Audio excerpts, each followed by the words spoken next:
We're now working on the angel twist. We're adding in a two-sided stretch to the angel twist. Before we do that, you would normally go through a series of other techniques before the twist, right? In order to simulate that we've already gone through them, all I'm going to do is the single hip swing, which is just one of the legs from the double hip swing. And then we just lean back, and that gets the pelvis off center, which sets up really nicely for a twist. If you've ever done a self-guided twist in a yoga practice, you'll know that tucking that hip under makes it feel a lot nicer. Then we'll go for the second variation of the angel twist, okay, which is more focused on the actual twist. We're working in like we normally do, like the cha-cha, couple steps forward, half a step back, which is not really like the cha-cha, but you get the idea. You know the cha-cha? No, I don't. No, it's just talking bolo. Yeah, as evidenced by, it's 2 forward, 2 back, isn't it? I have no idea. Yeah, we've got to gain ground though, what we want, so we can't go all the way back. So we're just eking our way in there. Yeah, Fiend, this is great. You need this. I know. Yeah, look at that. Okay, so I'm starting to feel some nice resistance here, and I'm starting to see this indicator shoulder starting to lift, okay? What I'm going to do, because there's a nice little bit of tightness here, so I'm just going to say hello to those glutes. Because I've been working on them. Yeah, nice and strong. We're going to do a little bit of glute med. This is also a little bit of piriformis here. We already have really good access to all of this. So all of the touches that I'm doing right now are familiar. Mm-hmm. Oh yeah. Oh, God. Yeah. I've been lying on a ball and everything. Yeah. So we're just going to do a couple of those touches, because when it comes time for the stretch, it sort of focuses the stretch more into the twist rather than into the hip. So this is our opportunity to work structures in the pelvis, because when we add our double-sided stretch in, we take that intensity elsewhere.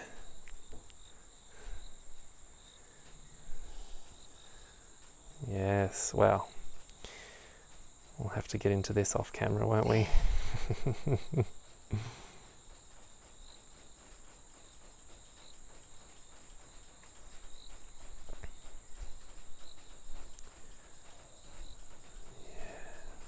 Bless her, eh? Yeah. Bless those glute meds.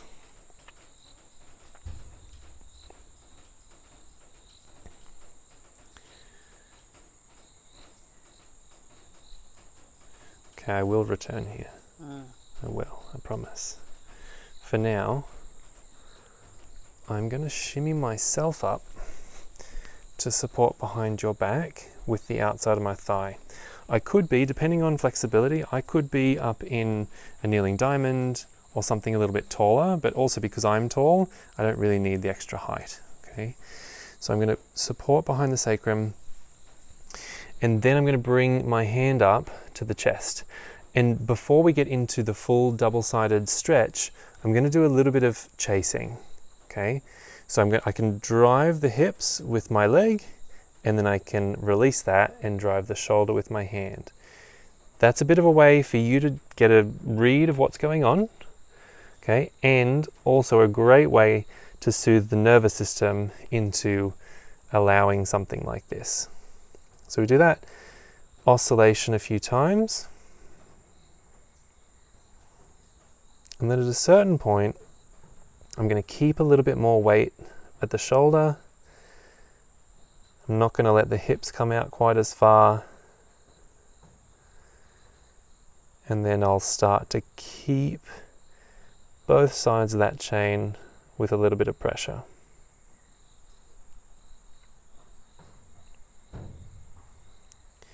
And then we pause there and we let their breath cycle actually do most of the work for us.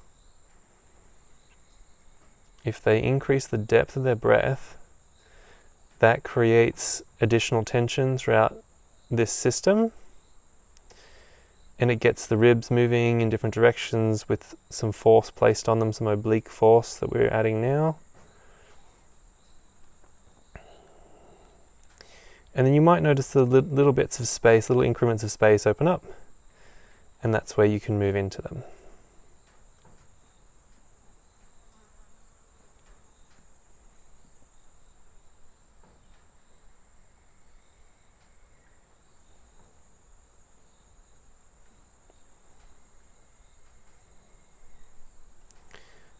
And then we can slowly reverse out of that. You could reverse out in the same way by releasing one side and creating a little bit of oscillation. It's a bit of a soothing movement for something that's so intense.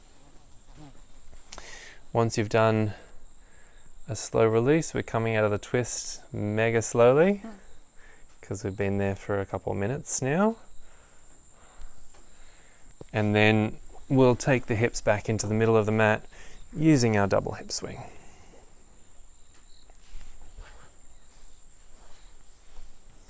Remember, the pelvis moves where your archer foot is positioned. So if you want them to be in the middle of the mat, make sure your foot is in the middle of the mat.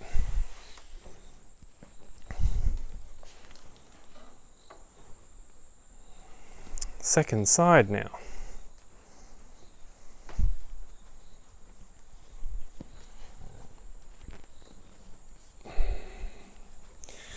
Second side now for this angel twist. Single hip swing to get the pelvis off center. That job is also achieved by simply doing some other work on the one side, like knee to elbow and some helicopter. And then we'll just gradually work our way in. This is the less happy hip, and I can already feel guarding happening. So we're just gonna go mega slowly. Getting a little bit of that twist on. The shoulder's already coming with me. So we're just going to wait there. Do a little bit of, this is piriformis here.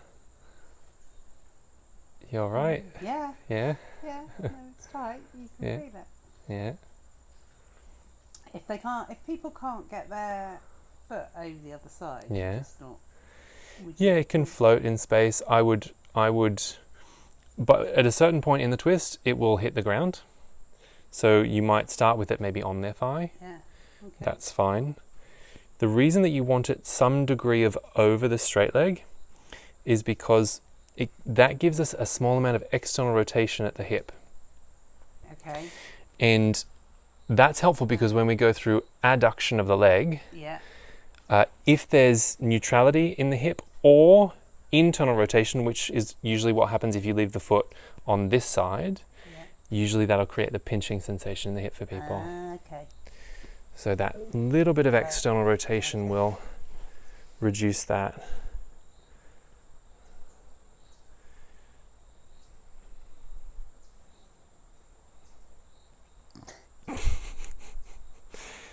We can blame Caroline for all the Pilates. Oh yeah, our Pilates friend. Yeah. Just making some good strong glutes.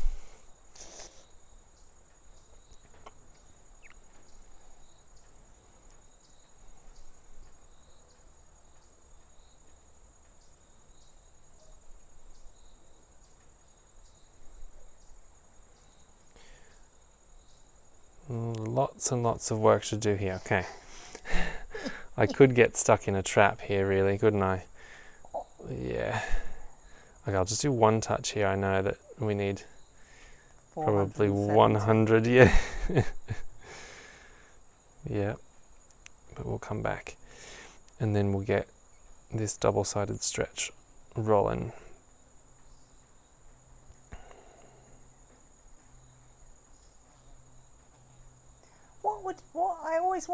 Wonder, like, I do so much work on, like, using the ball and stuff, like, how, like, what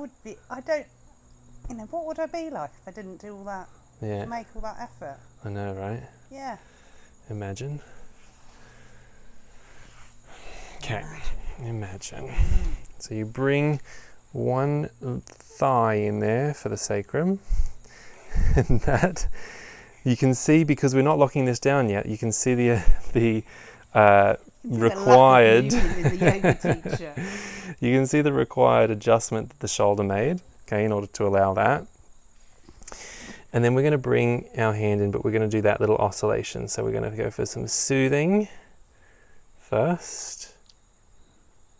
We allow the pelvis to come back as we apply a little bit of weight to the chest and shoulder. And then we allow the shoulder to come back as we send the hips a little bit across. And then we just gradually start to keep things a little bit more stationary.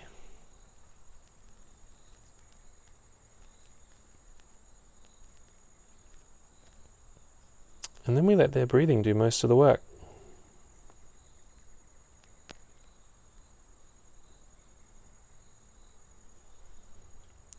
This is one of those scenarios where if you find that they aren't taking deeper breaths in here, you might verbally coach it.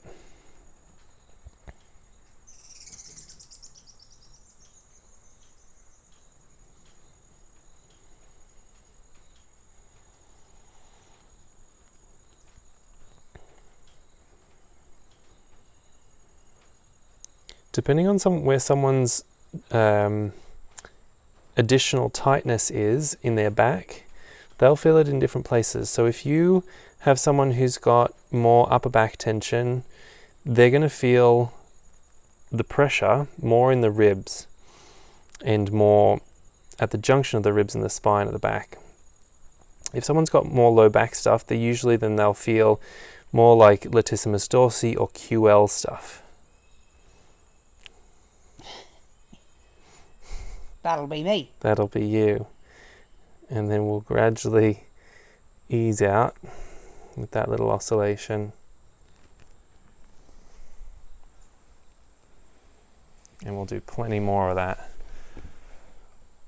as the days go on. We've got to come out super slowly.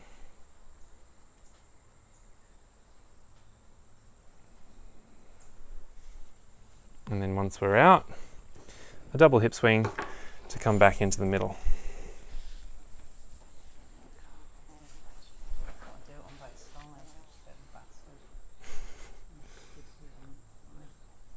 Yeah. What you're doing, using a little bit of hand. Yeah, I'm cheating with the hand. Yeah. That's nice though, isn't it? Yeah. Yeah. It is nice. And then we undrape one at a time. All right, give that a whirl. Boom. Let me know what you reckon. Welcome.